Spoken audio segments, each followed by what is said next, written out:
What does manhood mean to you? When I hear the term, manhood, I think of an act of war, particularly for Black men and boys in this country. When we think about how the period of enslavement tried to strip us of our authentic manhood and create false notions around masculinity and what it means to be a man. So when I hear the word manhood, I just think of so many different things.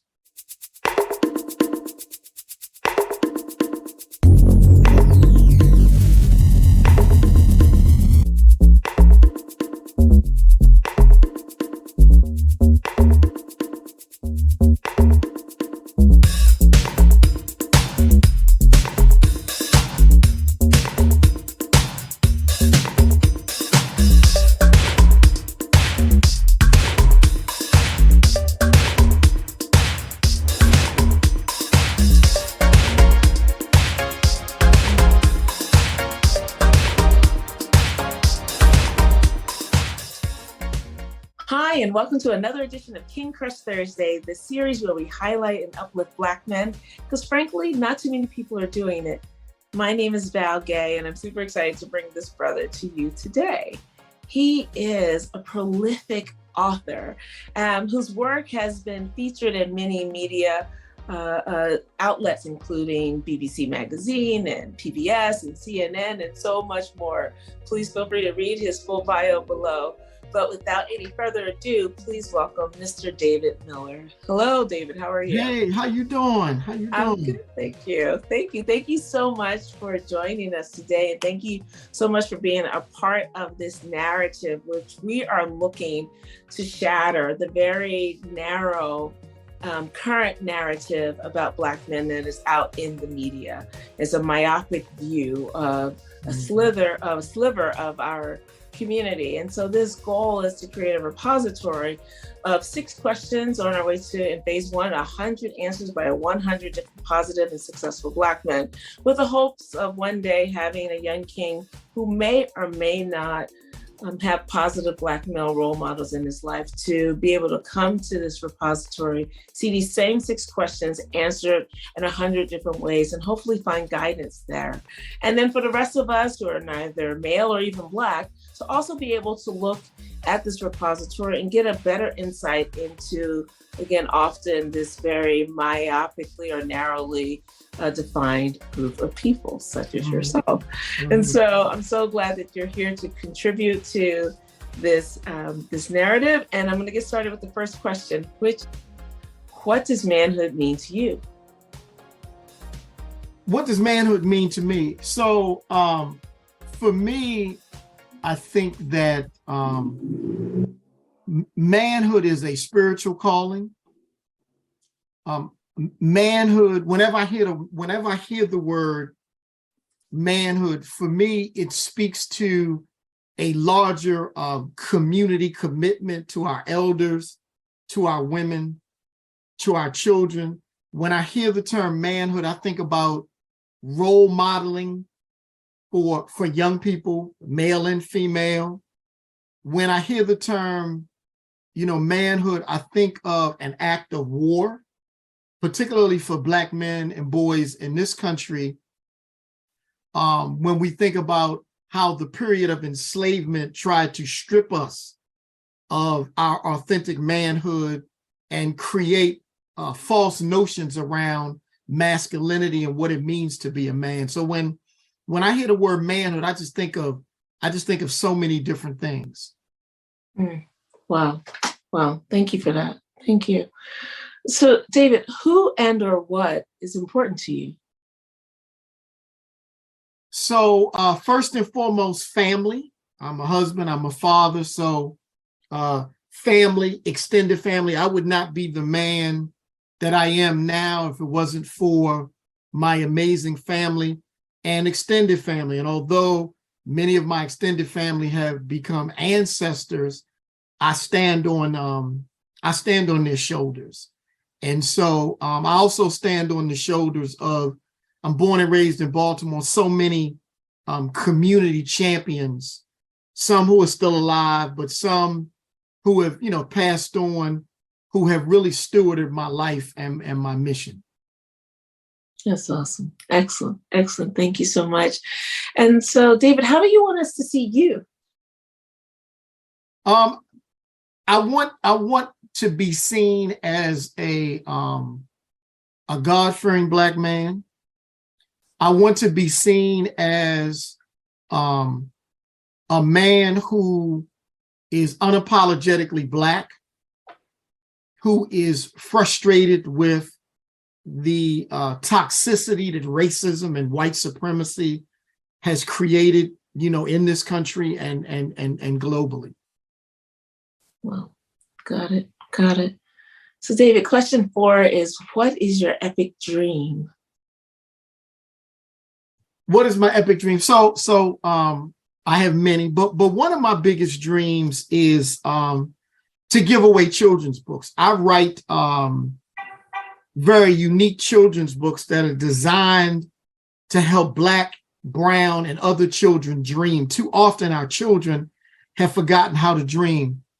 And my dream is to be able to give away books, because I know a lot of times, depending upon the zip code that you live in, children may not have access to the books that I write, because parents many times are struggling with whether I put food on the table or do I buy books. And a lot of times, because so many schools in the zip codes that I want to serve are so woefully underfunded, they don't even have libraries, or if they do have libraries, the libraries are not up to date. So I really want to be able to jump on a tour bus with fellow authors and just ride throughout communities across this country and just give children books. Because oftentimes when I show up at a school and I'm there to do a book signing, what the expression on children's faces when they meet a Black male author. And then I've had children, I remember I was in Harlem last year doing a book signing at an elementary school, and the children kept asking me, well, over and over again, did you write the book? And then they kept asking me, like, I get to keep this book? And so the power of the literary word, I think, can move our community. So that's one dream. The second dream is to, while I want to do that in the US, I also want to do that in Africa. I spend a lot of time in Ghana, and over the summer, I did a big event where I donated my books and the books of 30 other independent Black authors to the Accra Central Library. They brought in a bunch of children, and it was probably, I was almost in tears. It was one of the most rewarding experiences of my life, not to give children laptops or iPhones, but to give children books. Wow. Wow. That's beautiful. That's really beautiful. Thank you so much for this. So question 5 is, Mr. David Miller, who are you? So I am the son of Peter and Carol Miller. I am a native of Baltimore, Maryland, currently live in Washington, D.C. And I'm a warrior. I'm willing to fight the battles on behalf of people who can't fight. That's beautiful. That's awesome. That's awesome. So here we are already, like, so quick at question 6, which is there anything that I should have asked you that I didn't ask you, or you wanted me to ask you that I didn't? In other words, what did I miss? So I am some of the work that I'm really excited about. I'm a PhD candidate at Morgan State University, Department of Social Work, and I'm doing a really unique dissertation where I'm interviewing Black fathers and daughters. And I just wrote an article that appeared in a journal at Indiana University. One of the reasons why I decided to do research on Black fathers and daughters is twofold. Most of the academic research that you find about Black fathers really looks at absent fathers or incarcerated fathers. So there's not a lot of research about just regular, ordinary Black fathers who are working every day to be the best, fathers they can be in their children's lives. And then when we look at research on Black fathers and daughters, that research is almost non-existent. So I finished my first 3 chapters. I'm analyzing my data. I'm actually interviewing non-residential Black fathers and their daughters to get a better understanding of what the day-to-day lives of Black fathers are who live or who have lived apart from their daughters. And I just think that the father-daughter bond is very unique. Oftentimes we talk about the father-son relationship, but we don't talk about the father-daughter relationship. So I'm embarking upon some unique research. I'm going to be doing a bunch of new articles. I'm actually probably in 2024, I'm going to do an anthology of a series of articles, both of dads and daughters in a book. I'm going to compile it in a book because I think it's a special relationship that we need to hear more about. Oh, that's beautiful. How refreshing. That is really, really beautiful. As someone who is a daddy's girl from the beginning to this day, I'm so glad to hear you say that. And the older my father and I get, the more I get to see into his love. I get to see, my father is actually one of the interviewees. I think he was episode 8 or 9. Okay.